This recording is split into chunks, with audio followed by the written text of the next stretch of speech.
હા ભાભી, બોલો બોલો. શું લગનની તૈયાર થઈ ગઈ? તો બસ. કેમ છે બાકી? અરે એકદમ મજામાં. ફયું તો મજામાં જોઈ ને, હમણાં લગ્નમાં આવું નથી પાછું તો. અરે જોરશોરથી તૈયારી ચાલે છે. હું શું કહેતી હતી તમને ભાભી, કે ઓલી વખતે જરાક ફોટોગ્રાફર વાળાને હરખો રાખજો. આ વખતે હાવ ફોટા હારા પાડે. ઓલી વખતે જરાય મોઢા હારા નથી આવ્યા મારા તો. અને હું કહું છું, આ લગ્નના ગીત ગાવાડીને બોલાવો, એને ખાસ કેજો હો, કે ફયુંના નામ તો લેવાના જ. કેજો ઓલી વખતે બોલો, માસી વિના કેમ ચાલશે ને, બા કાકી વિના કેમ ચાલશે, મામી વિના કેમ ચાલશે.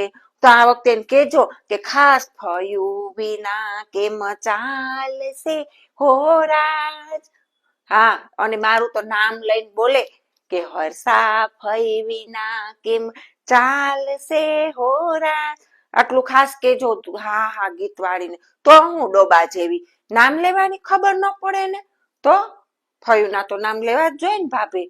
તો પછી અને હા હા, હું તો એકદમ વેલી આવી જઈશ. અને મેં તો હમણાં જ કીધું મારી બેનપણીને, મેં કીધું અમારે તો ભાભી એવી હારી છે, એવી હારી છે ને. મને કે તાર લગ્નમાં જવાનું છે તો હાડલો આપશે ને? એ કે ભાભી, મેં હાડલો અરે એક માંગુ તો બે દે હોય. મારી ભાભી તો છે. મેં કીધું એ તો વાત જ ન પૂછ. મારી ભાભી જઈ તો કોઈની ભાભીયું ન થાય બાપા, મેં કીધું.